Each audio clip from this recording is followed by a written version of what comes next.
Hello दोस्तों, आप लोगों का स्वागत है हमारे चैनल पे। और आज की वीडियो में हम बात करेंगे how to watch infinity stones Marvel movies in order. अभी आप लोग शायद थोड़ा सा कंफ्यूज हो रहे होंगे, आप लोगों को लग रहा होगा कि मैं इन्फिनिटी सागा के ऊपर पूरी वीडियो बना रहा हूं, यानी फेज 1, फेज 2, फेज 3 के ऊपर। ऐसा नहीं है। देखिए, उसके लिए आपको आयरन मैन से लेके एवेंजर्स एंड गेम तक सारी मूवीज देखनी है। लेकिन क्या वहां पे इन्फिनिटी स्टोन्स का जर्नी खत्म होता है? तो नहीं गाइस, ऐसा नहीं है। इन्फिनिटी स्टोन्स आपको एवेंजर्स एंड गेम के बाद भी देखने को मिलेंगे। अब वो कहाँ देखने को मिलेंगे, कैसा उसका जर्नी रहा है, वो सारा इस वीडियो में मैं आपको एक्सप्लेन करूंगा। मैं आपको इस वीडियो में स्पॉइलर देने की जगह पे मूवीज के नाम बताऊंगा कि कौन से सीक्वेंस में आप मूवीज देखोगे तो आपको इन्फिनिटी स्टोन्स की पूरी जर्नी समझ में आ जाएगी। लेकिन वीडियो में आगे बढ़ने से पहले अगर आप भी मार्वल के हार्डकोर फैन हो तो इस वीडियो को एक लाइक जरूर करना और चैनल को सब्सक्राइब करके नोटिफिकेशन बेल को हिट करके रखना, ताकि इसी तरह का जब भी मैं कोई कंटेंट डालूंगा उसका नोटिफिकेशन तुरंत आप तक पहुंच जाएगा। ठीक है, अगर आपको इन्फिनिटी स्टोन्स का पूरा जर्नी समझना है तो आपको मूवीज रिलीज डेट वाइज नहीं देखनी है, आपको टाइमलाइन वाइज देखनी है। और टाइमलाइन वाइज सबसे पहली मूवी जो आपको देखनी है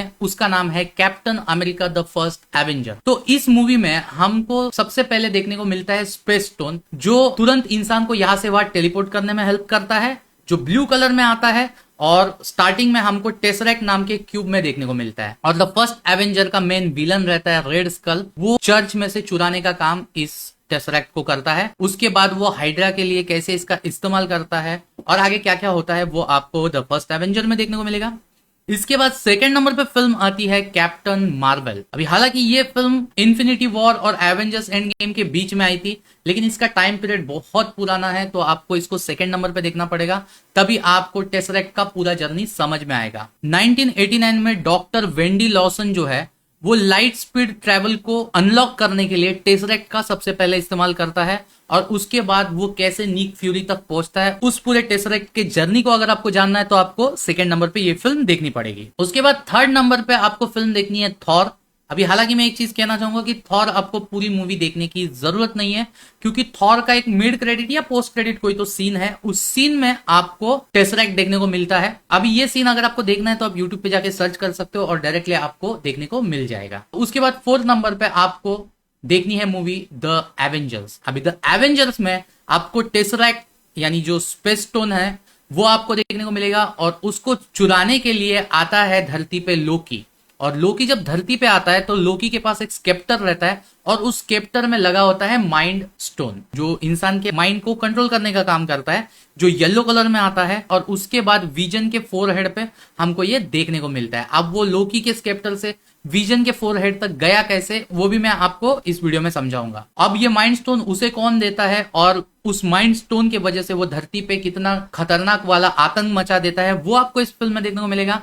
और इस फिल्म के एंड में माइंड स्टोन कहीं पे खो जाता है, जिसका जिक्र इस फिल्म में नहीं किया गया है, वो आगे आएगा, मैं आगे आपको बताता हूं। लेकिन स्पेस स्टोन का क्या होता है वो आपको इस फिल्म में देखने को मिलेगा। पांचवें नंबर पे फिल्म आती है थॉर द डार्क वर्ल्ड। अभी इस फिल्म में एक नया इन्फिनिटी स्टोन हमें देखने को मिलता है, जिसको कहा गया है रियलिटी स्टोन। ये रियलिटी को अल्टर करने की कोशिश करता है, यानी एक दूसरी रियलिटी इंसान के सामने क्रिएट करने का काम ये स्टोन करता है। ये रेड कलर में आता है और ये एथर के रूप में हमको देखने को मिलता है, लेकिन ये डायरेक्टली स्टोन के स्वरूप में हमको देखने को नहीं मिलता है। ये जेन फोस्टर उसके अंदर चला जाता है, और उसके बाद क्या क्या हंगामा होता है वो आपको थॉर द डार्क वर्ल्ड में देखने को मिलेगा। इसके बाद 6 नंबर पे फिल्म आती है captain America the winter soldier. ये भी फिल्म आपको पूरी देखने की जरूरत नहीं है। इसमें हमको माइंड स्टोन देखने को मिलता है, लेकिन वो पोस्ट क्रेडिट या मिड क्रेडिट सीन में देखने को मिलता है। तो आप captain America the winter soldier के मिड क्रेडिट या पोस्ट क्रेडिट सीन यूट्यूब पे सर्च करोगे तो वो सीन आपको देखने को मिलेगा, उसके लिए पूरी फिल्म देखने की जरूरत नहीं है। 7 नंबर पे फिल्म आती है गार्डियंस ऑफ द गैलेक्सी। इसमें वापस से हमको एक नया इन्फिनिटी स्टोन देखने को मिलता है, जिसका नाम है पावर स्टोन, जो एनर्जी को मैनिपुलेट करने का काम करता है और स्ट्रेंथ को बढ़ाने का काम करता है। ये पर्पल कलर में आता है, जिसको स्टार्टिंग में ऑर्ब बोला गया है। कहानी की एग्जैक्ट शुरुआत ही ऑर्ब से होती है, यानी जो हमारा कहानी का मेन हीरो है स्टार लॉर्ड, वो ऑर्ब को एक जगह से निकालने जाता है और फिर उसको उस ऑर्ब की क्या सच्चाई है वो पता चलती है। और गार्डियंस ऑफ द गैलेक्सी एक ऐसी फिल्म है कि ये फिल्म अगर आप देखोगे तो आपको इन्फिनिटी स्टोन्स का एग्जैक्ट जन्म कैसे हुआ था, कैसे वो स्टोन्स अलग अलग क्रिएट हुए, वो आपको देखने को मिलेंगे। हालांकि आपने कई सारी यूट्यूब वीडियोस में ऑलरेडी देखा हो सकता है, लेकिन उससे ज्यादा मैं आपको कहूंगा आप ये फिल्म पूरी देखो। इसमें जिस तरीके से एक्सप्लेन किया वो मुझे तो बहुत ही मजा आया देखने में, और पावर स्टोन की पावर भी इस फिल्म में आपको देखने को मिलेगी। इसके बाद 8 नंबर पे फिल्म आती है एवेंजर्स एज ऑफ अल्ट्रॉन।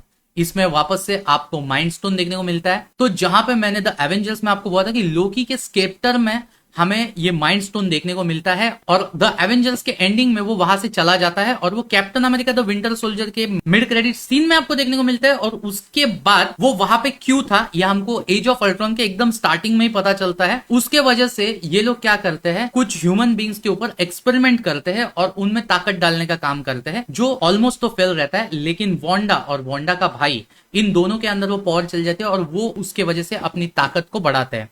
तो वांडा की एग्जैक्ट पावर कहां से आई है वो आपको एज ऑफ अल्ट्रॉन में पता चलेगी, ये माइंड स्टोन के जरिए वो लोग कैसे करते हैं। और दूसरी बात, इसी माइंड स्टोन को फिर विजन के फोरहेड में कैसे डाला जाता है वो भी आपको इस फिल्म में देखने को मिलेगा, क्योंकि आगे जाके ये हिस्सा जो है विजन वाला वो कहानी में बहुत इंपॉर्टेंट रोल प्ले करता है। इसके बाद 9 नंबर पे आपको देखनी है डॉक्टर स्ट्रेंज, और डॉक्टर स्ट्रेंज का नाम सुन के आप समझ गए होंगे कि अब की बार मैं टाइम स्टोन की बात करने वाला हूं। तो सही है गाइस, टाइम स्टोन की एग्जैक्ट स्टार्ट इस फिल्म से हुई थी, जो टाइम को कंट्रोल करने का और मैनिपुलेट करने का काम करता है, जो ग्रीन कलर में आता है और आई ऑफ एगेमोटो नाम का जो ऑब्जेक्ट है उसके अंदर रहता है। तो यहाँ पे डॉक्टर स्ट्रेंज की ओरिजिन कहानी बताई गई है और कैसे डॉक्टर स्ट्रेंज टाइम स्टोन तक पहुंचता है और फिर उसकी लाइफ में किस तरह का बदलाव आता है वो आपको इस फिल्म में देखने को मिलेगा। और ये one of the best Marvel film है, तो आप इसको बिल्कुल भी मिस मत करना, जरूर से देखना। तो इसके बाद 10 नंबर पे आपको फिल्म देखनी है थॉर रैग्नारॉक। तो थॉर रैग्नारॉक में आपको स्पेस स्टोन देखने को मिलता है, जो आपको द एवेंजर्स में देखने को मिला था उसके बाद आपको कहीं दिखाई नहीं देता है, वो आपको इस फिल्म में देखने को मिलता है। अब उसके साथ क्या हुआ था वो मैं आपको बताऊंगा नहीं, वरना द एवेंजर्स का स्पॉइलर मिल जाएगा आपको। और टाइम स्टोन जो है वो ऑब्वियस है कि डॉक्टर स्ट्रेंज का इस फिल्म में गेस्ट अपीयरेंस है, अच्छा खासा रोल है। तो आप ये फिल्म देखिए, और इसमें डॉक्टर स्ट्रेंज थॉर को वो टाइम स्टोन के जरिए कुछ हेल्प करता है, जो मैं आपको इस वीडियो में नहीं बताऊंगा, आप फिल्म देखोगे तो आपको पता चलेगा। इसके बाद आती है 2 फिल्में जो मार्वल सिनेमैटिक यूनिवर्स की सबसे लीजेंडरी फिल्में रही है। 11 एंड 12 नंबर पे एवेंजर्स इन्फिनिटी वॉर और एवेंजर्स एंड गेम। लेकिन एवेंजर्स इन्फिनिटी वॉर में सबसे पहले इंट्रोड्यूस होता है सोल स्टोन, जो अब तक की फिल्मों में नहीं था, जो हमारी सोल को कंट्रोल करने का काम करता है। ये ऑरेंज कलर में आता है और ये स्टोन के स्वरूप में ही फिल्म में हमको देखने को मिलता है, किसी भी ऑब्जेक्ट में नहीं आता है। और सोल स्टोन के साथ साथ space, mind, time, reality, power, जितने भी स्टोन्स है वो सारे आपको इन्फिनिटी वॉर में देखने को मिलेंगे। और देखा जाए तो एग्जैक्टली ये इस इन्फिनिटी वॉर के लिए ही आपको जो पुरानी मैंने अभी जितनी फिल्में बताई वो सारी देखनी जरूरी पड़ती है। और उसके बाद आपको देखनी है एवेंजर्स एंड गेम। इसमें भी आपको ये सारे स्टोन्स देखने को मिलेंगे। अभी ये सारे स्टोन्स का एग्जैक्ट इस्तेमाल क्या होता है ये मैं आपको इस वीडियो में नहीं बताऊंगा, क्योंकि ये कोई भी स्पॉइलर वाला वीडियो नहीं है। और ये स्टोन्स का क्या क्या इस्तेमाल इस फिल्म में होता है ये बताऊंगा तो बहुत बड़ा स्पॉइलर मिलेगा, तो स्पॉइलर से हटने के लिए मैं ये नहीं बता रहा हूं। बाकी आप ये दोनों फिल्में देख लीजिए, बहुत ही एंटरटेनिंग और बहुत ही मार्वल सिनेमैटिक यूनिवर्स की इंपॉर्टेंट फिल्में ये मानी जाती है। लेकिन क्या एवेंजर्स एंड गेम के बाद इन्फिनिटी स्टोन्स हमें कहीं ही नहीं दिखे? नहीं गाइस, ऐसा नहीं है, इसके बाद भी इन्फिनिटी स्टोन्स हमें देखने को मिलते हैं। सबसे पहले 13 नंबर पे आपको देखनी है लोकी सीरीज। इसमें आपको स्पेस स्टोन देखने को मिलेगा। हालांकि स्पेस स्टोन का उतना इस्तेमाल इस सीरीज में है नहीं, लेकिन अगर आपको उसकी जर्नी जाननी है कि आगे जाके स्पेस स्टोन का क्या हुआ तो आप लोकी सीरीज देखिए। उसके बाद 14 नंबर पे आपको देखनी है सीरीज वांडा विजन, जिसमें आपको माइंड स्टोन देखने को मिलेगा। तो जहां पे वांडा और विजन का नाम आया वहां पे तो माइंड स्टोन चलते हुए ही आएगा, ये तो आप समझ ही चुके होंगे। तो उसका क्या इस्तेमाल है ये मैं आपको ऑब्वियस है कि नहीं बताऊंगा, आप सीरीज देखिए, ये भी one of the best Marvel series है। और इसके बाद 15 नंबर पे आपको देखनी है व्हाट इफ।